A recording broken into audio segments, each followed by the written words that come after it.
in English. Friends and fellow citizens, first, our mutual congratulations and relief that 1983 was not as bad as I feared at the beginning of the year. And let's hope 1984 will not see any setbacks. This evening, I have prepared a script, not because I wanted to, but because the subject that I thought I should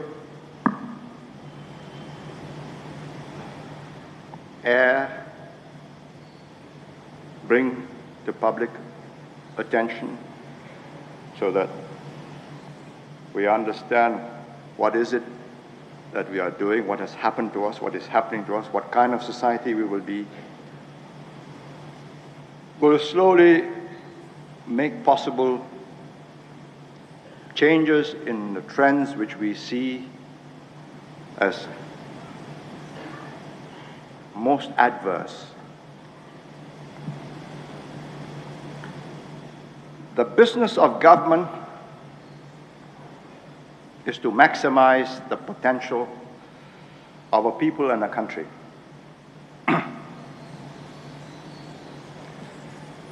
The resources that we have are limited. I haven't got metric yet, but at low tide, we were 214 square miles. I think it's slightly under 580 square kilometers.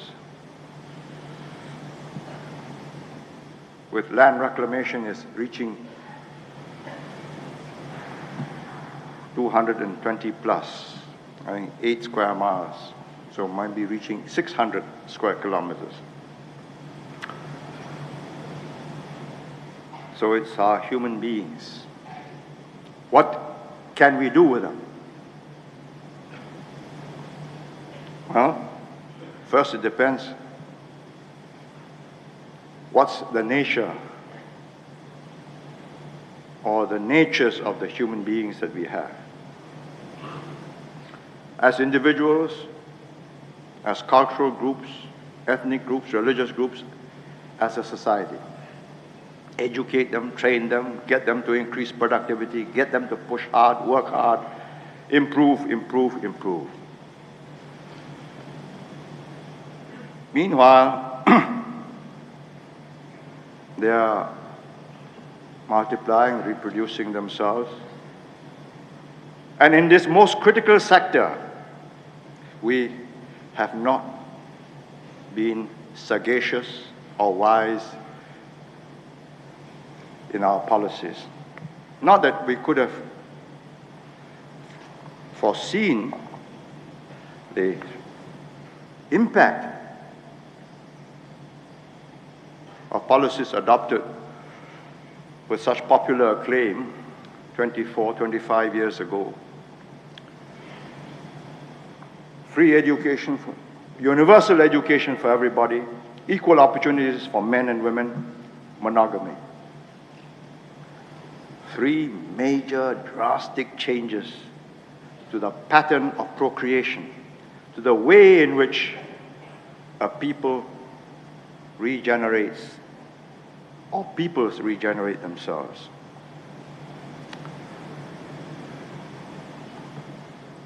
To help make my points, I prepared some charts. If we go by the last 3 years of education, as chart number 1, we can improve our workforce.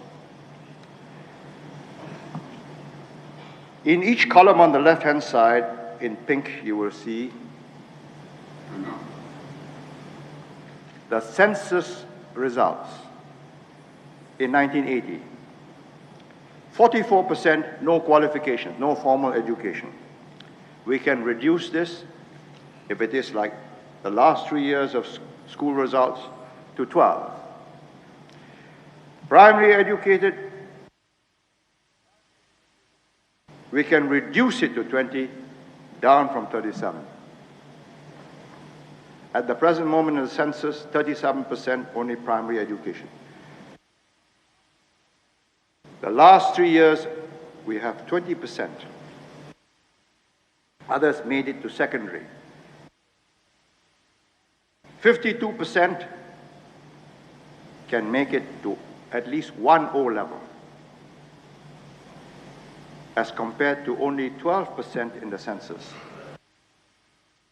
A levels, we can make 9% from the present 4.5%.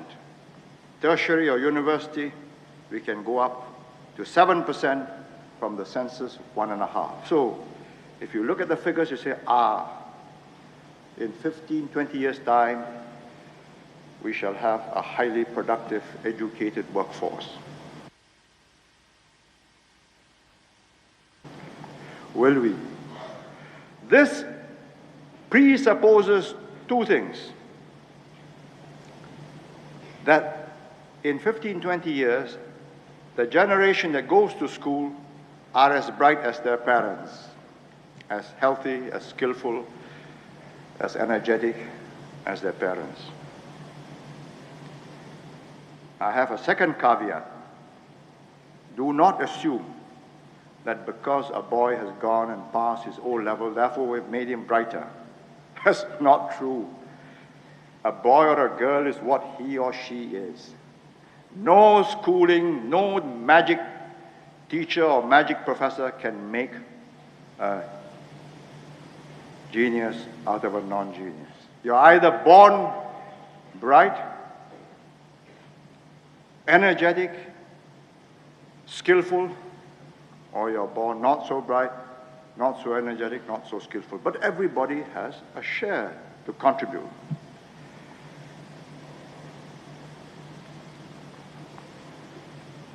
What we discovered in the 1980 census, which I think has to be brought out, is that we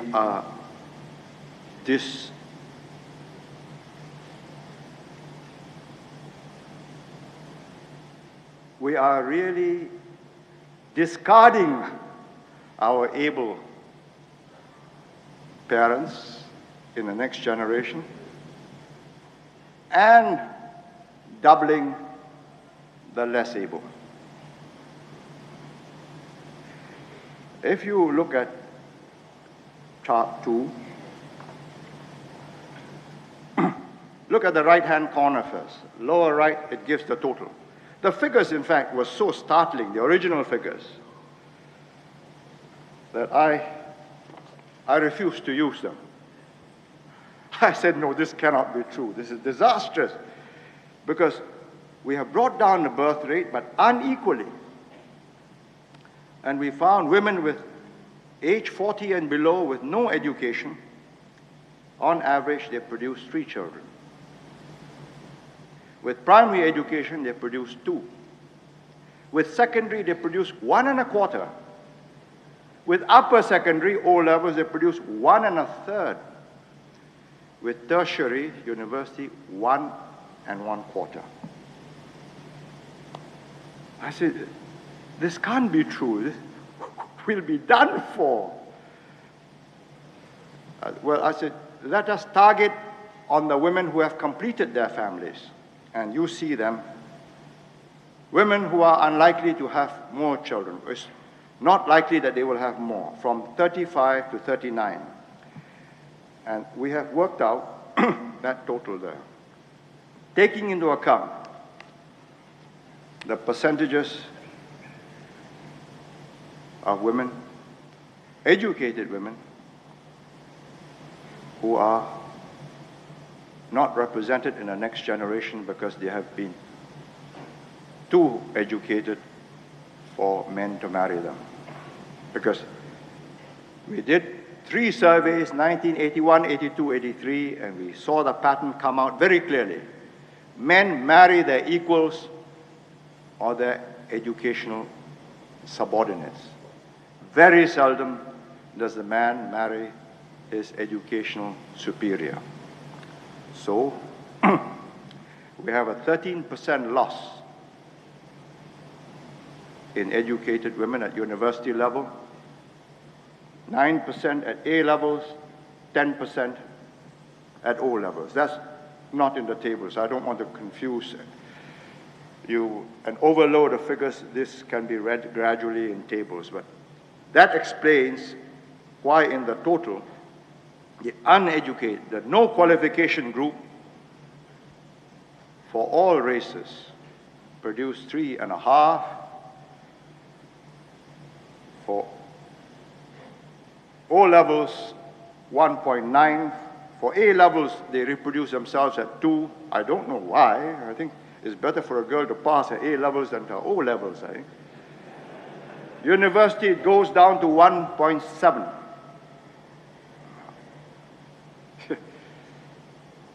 In other words, looking down the road,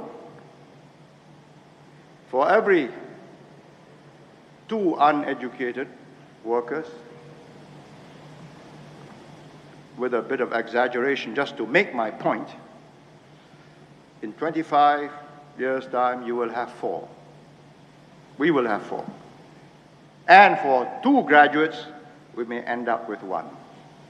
Of course, the government of the day will find some way. You just lower university entrance standards and push up A levels into university and O levels into A, and then you tell the professors, look, lower the pass standards, don't be too fussy. And we'll all make believe that nothing has changed, but you know it has changed. And to avoid that, we got to start thinking what to do.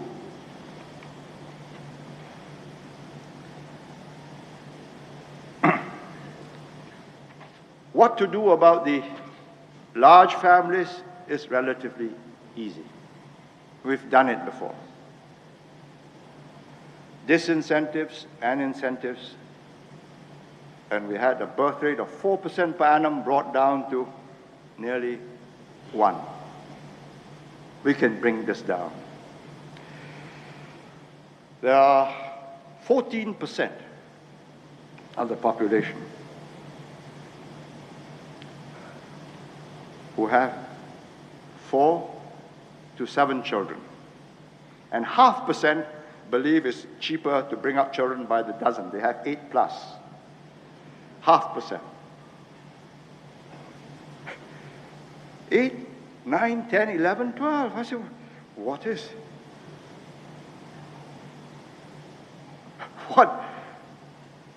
sublime qualities have they got? Are we having a Mozart or a Beethoven or an Einstein? If we have an Einstein, I'd say, yes, all right, let's try. And in fact, I'm quite sure in countries which have no scruples on this matter,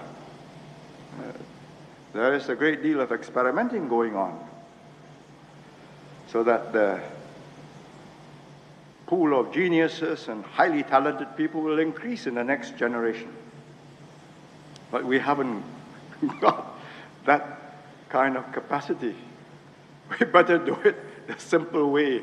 Just get our educated women fully into the life circle. Get them to replace themselves. It's easier said than done because it's no crime not to be married and not to have children. It's no offense to have only 1 child. Incentives, encouragements, maybe it'll work, maybe it won't. But I have an incentive to make sure that if I want my pension paid in the year 2000 and beyond, I must have a government that's functioning. If the government is working with 1 graduate where they had 2 previously, I think my pension won't be worth very much, because standards must go down. You cannot maintain these levels of competence if you increase your spread from the less educated and cut down your quota or the representation that there is in this generation from the highly educated. Now,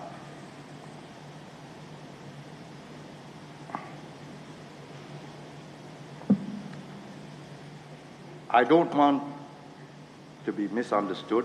I think everybody has the right to be represented in the next generation. And indeed, I think everybody should be represented. That is my complaint, that the educated are not having themselves in the same proportions.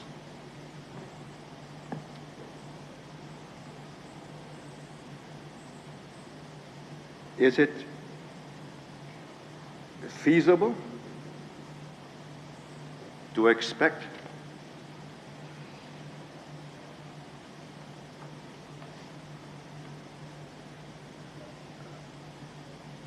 a society with diminishing capacity to enter the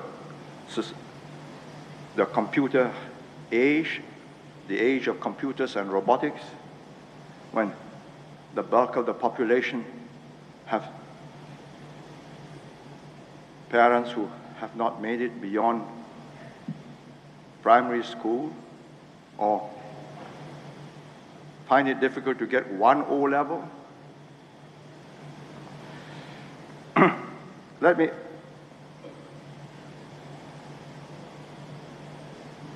state that we can pretend, as indeed often I find the pretense almost unbearably hypocritical.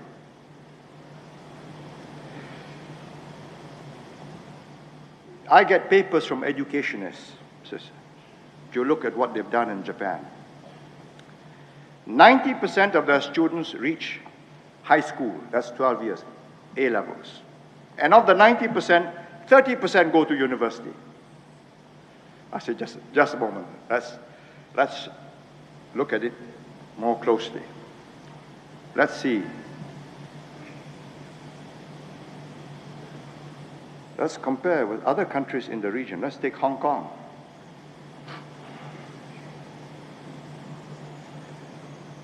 Then we don't compare so badly.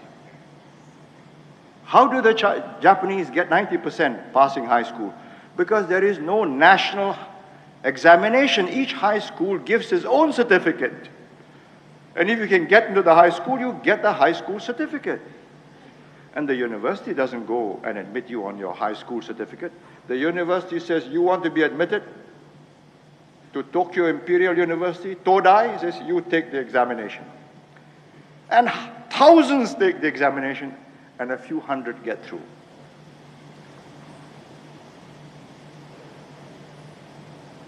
So 30% go to universities. If you say 30% pass Todai, Tokyo Imperial, I say, well, I will sit up and listen. But I say, oh, different kinds of universities. But never mind 30%. We are hard put to reach 10%.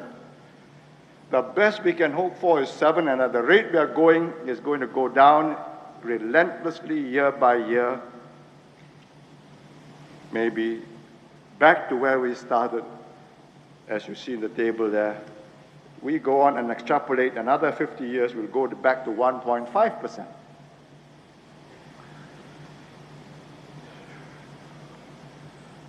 How did it happen? Universal education, equal employment opportunities, same pay, full careers. monogamy. When we adopted these policies, they were manifestly right, enlightened, and is the way forward to the future. With the advantage of blinding hindsight. Educating everybody, yes, absolutely right. Equal employment opportunities, yes, but we shouldn't get our women into jobs where they cannot at the same time be mothers. It's tough. The Russians have lots of women engineers and women doctors. I read in the papers now they are worried that the next generation will have less white Russians. You just can't be doing a full-time heavy job like that of a doctor or an engineer and run a home and bring up children. It's tough. Monogamy, yes, but we have to do something about educating our males. If you look at chart 3, as to the back page, you will see 40 years and over, these are women. In other words, unlikely to marry and to have children. Tertiary educated, university and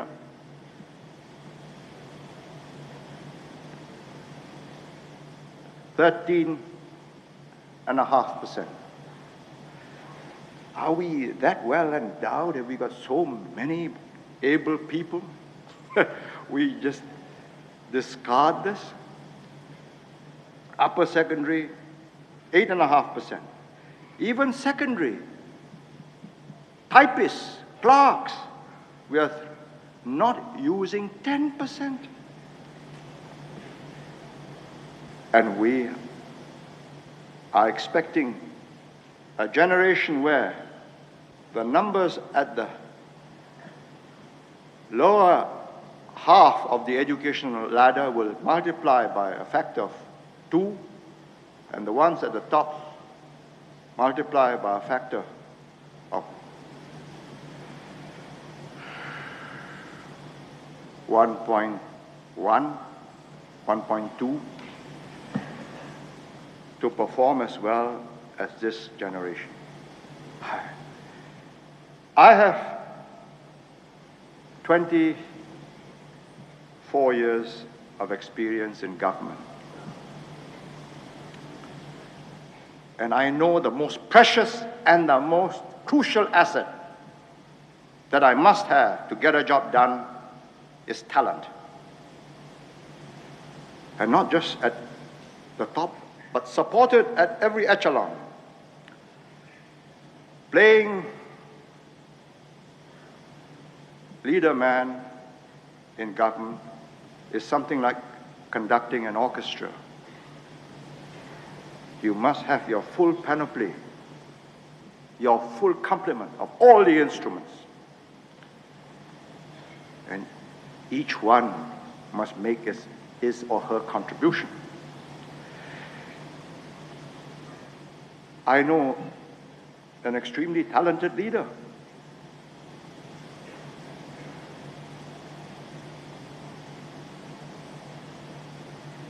But he had no complement of orchestras. He had a 3-piece band. They sear my soul because I watch a country disintegrate. Prince Sihanouk is an extremely talented man. But what did he have? He had Son San, Lon Nol, and a few others. He wrote films, he directed films, he acted in the films.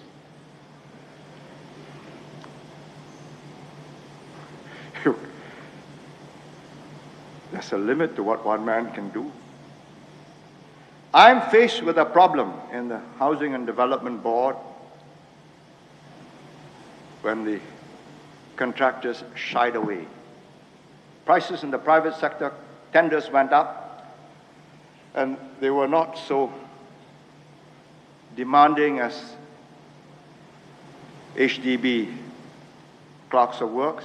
So they all drifted with their workers, no more HDB contracts. And a serious crisis, because building literally was going down to zero. Now we've got 1,000 units a building.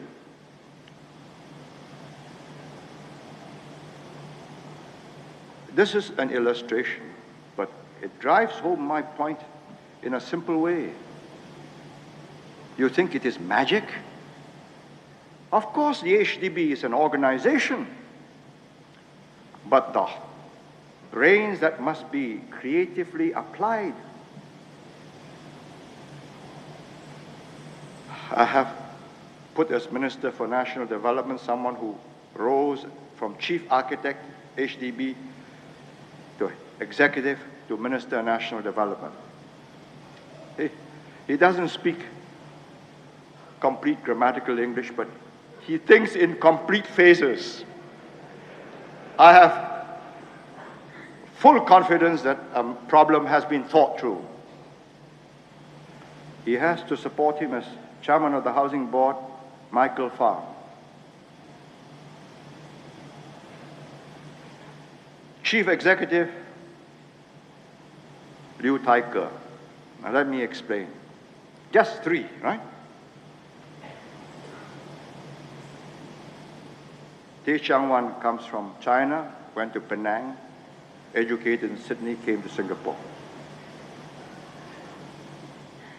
Michael Farm, born in Sabah, educated in Perth, came to Singapore. Liu Tai-ke, born in Batu Pahat, went to Sydney, I think won a gold medal there, came to Singapore. Now, at the rate we are reproducing ourselves, where do we find these people?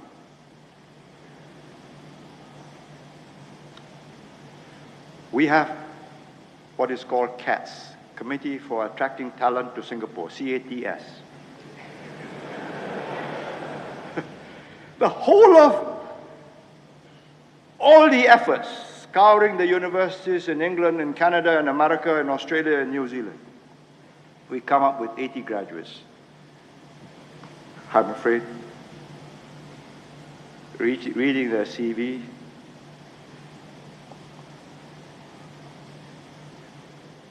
very unlikely we're going to get any of this caliber. I hope I'm wrong, but you can tell a promise in a man, as you can tell a promise in a racehorse. If the yearling keeps on winning in every race, whether the ground is wet or the ground is dry, and you watch it closely and you say, what's the background, what's the timing? He says, yes, I think so. I'll bet him for the Kentucky Derby.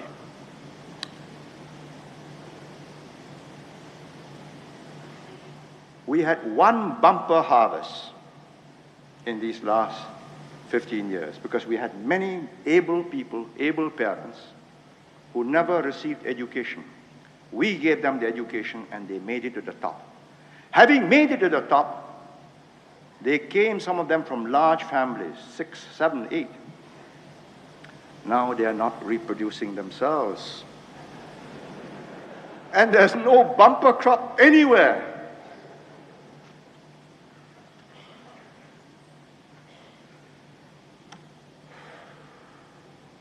And if you look at table 3, age 30 and above, you will see 18% university-educated girls unmarried. 17% A-levels, 18.5% O-levels.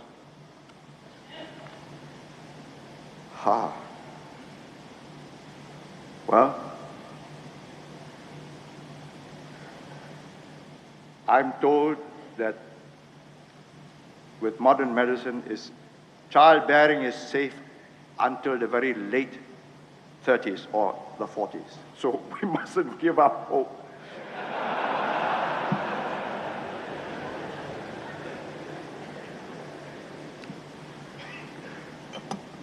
We have unwittingly altered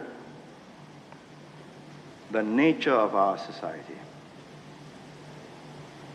Maybe it's male ignorance or prejudice. Maybe it is a woman who shies away from having to put up with a husband with less educated ways. Whatever it is, this is a very grave problem.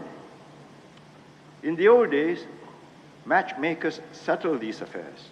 I remember, and it's not funny, please.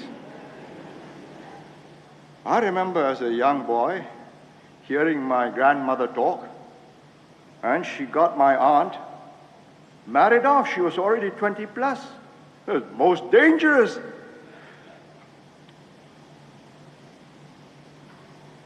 And there was a widow with no children, well educated, highly suitable. The result is a family of 5, all of whom made university, my cousins.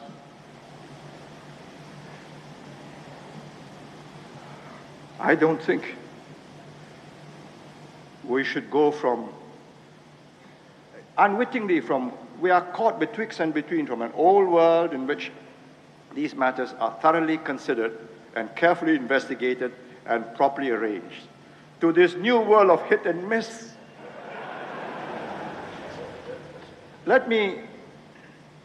When you study these figures, which I'm releasing with the tables, you watch the Indian married women, unmarried, they are the lowest. Let me give you the explanation. Because they still believe that it is right to settle the marriages for their sons and their daughters, and the dowries that go with them. Yes, most practical. I don't know how many rights of option to refuse, but I should recount this anecdote because it really explains how we have wandered in a careless way into a minefield. In 1970, I was in Agra, and I was driving from the Taj back to the hotel, a long, dusty September afternoon. And I had accompanying me the District Commissioner of Agra, very able man. He was writing a thesis on Shakespearean tragedies and was telling me about it and was hoping to get a PhD from some university. And we engaged in conversation.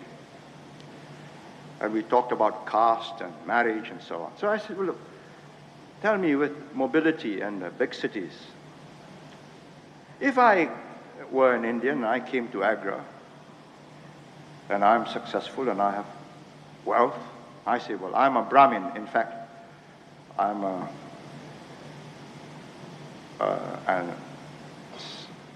lesser breed.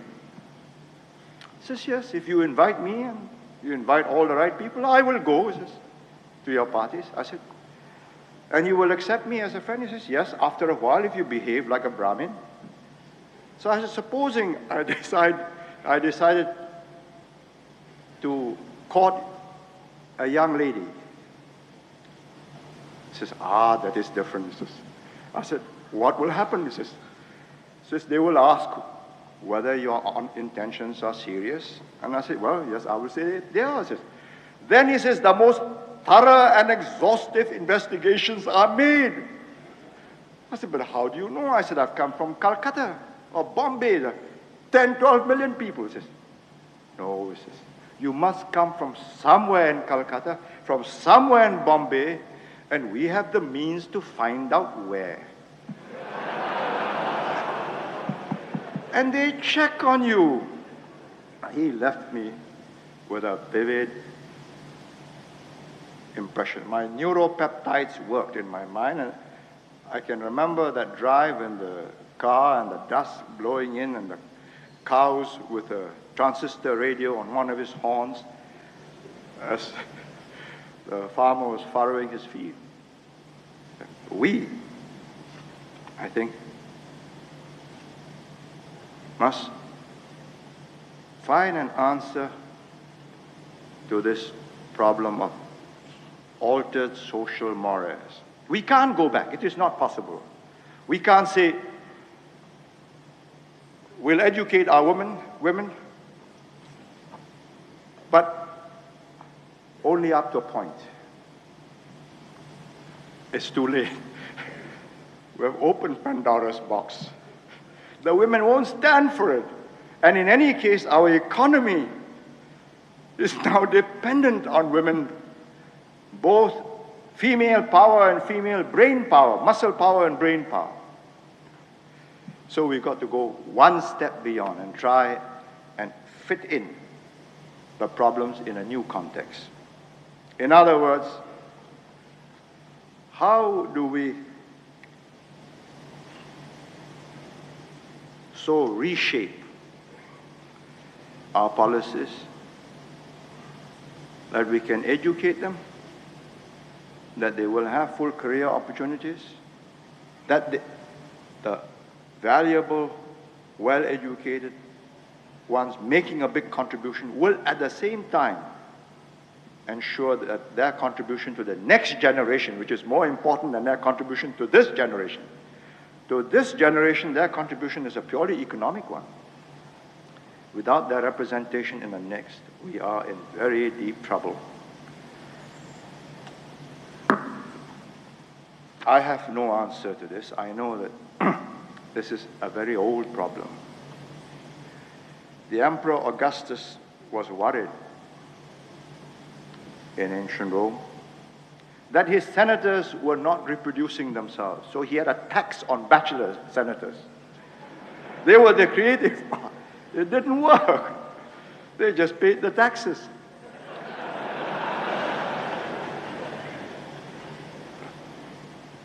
Somehow, this has to be solved. The government can do the nurture part of nature and nurture that makes up the human being. Nurture, yes, schools, clinics, housing, gymnasiums, computer labs, the works. Nature is up to our young men and women. They decide the combinations and the numbers.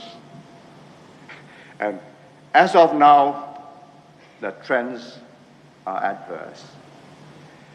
Why have I brought it out? Because if we don't know,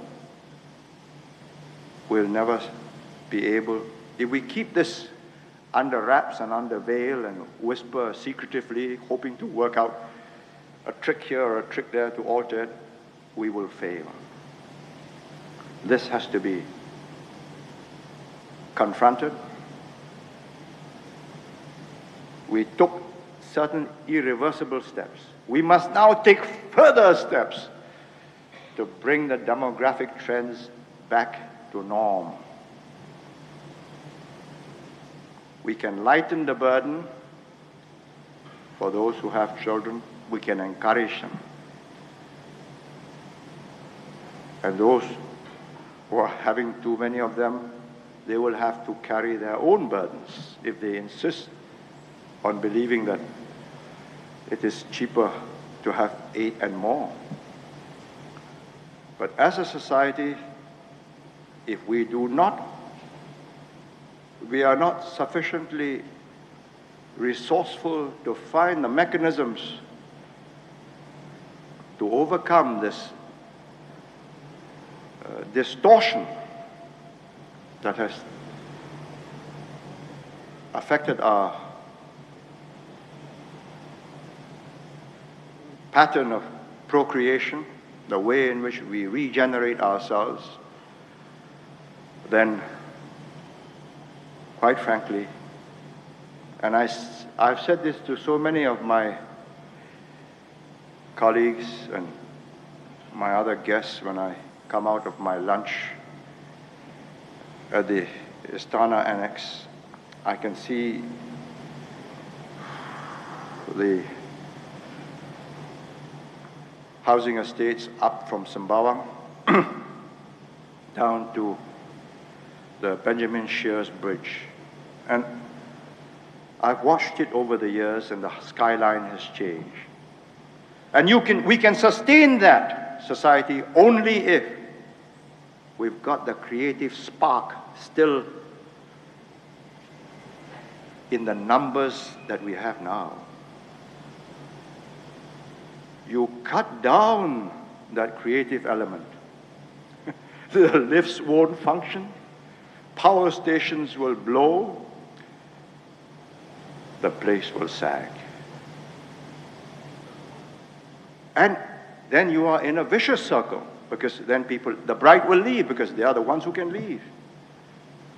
And then you have the spiral down. We have had the gumption to take very tough measures to get here.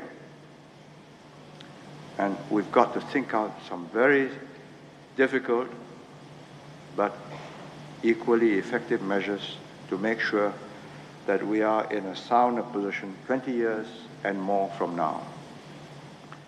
I learned one thing from my 25 years in government, 25 next June.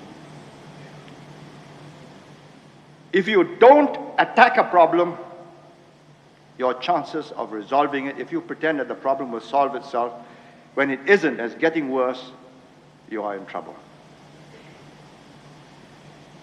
And I asked them, my secretary, to find out, look, all the campaigns I've been involved in, anti-litter, anti-mosquitoes, anti-this, get them all up. Look up the fires, so that it will jog my memory. What was the most dramatic? Where was a turning point made? And when I saw the list, bells rang in my inner ear. In November 1964, when we were in Malaysia, we had 3 campaigns. Anti-cow,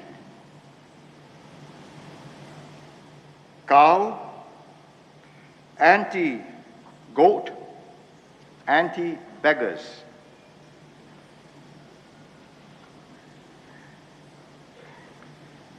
See, there were riots, you will remember, 2 riots, communal riots, one in July, another in September.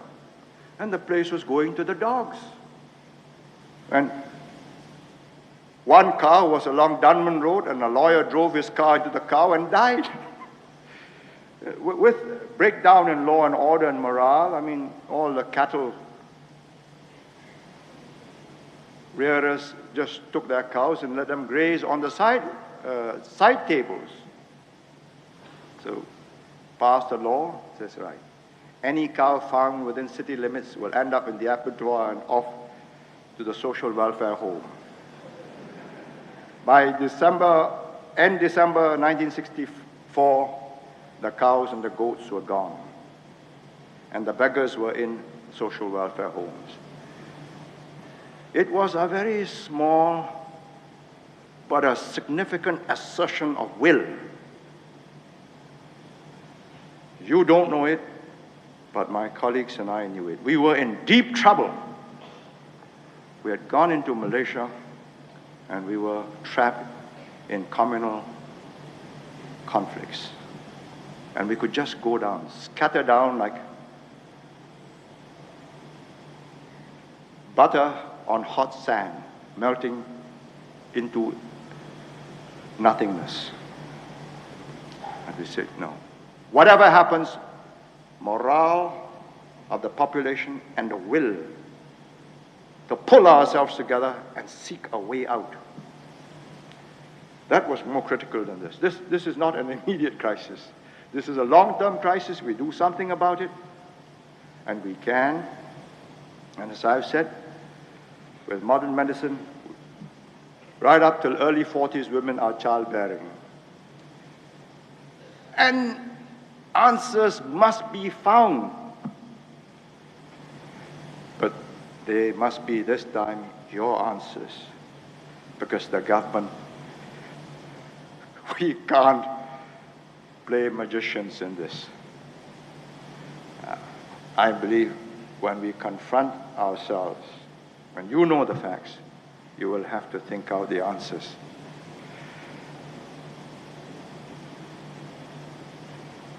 I hope when we meet again next year, not only will we have growth, advance, but we have begun to see some way out of this maze that we have got ourselves into. Thank you.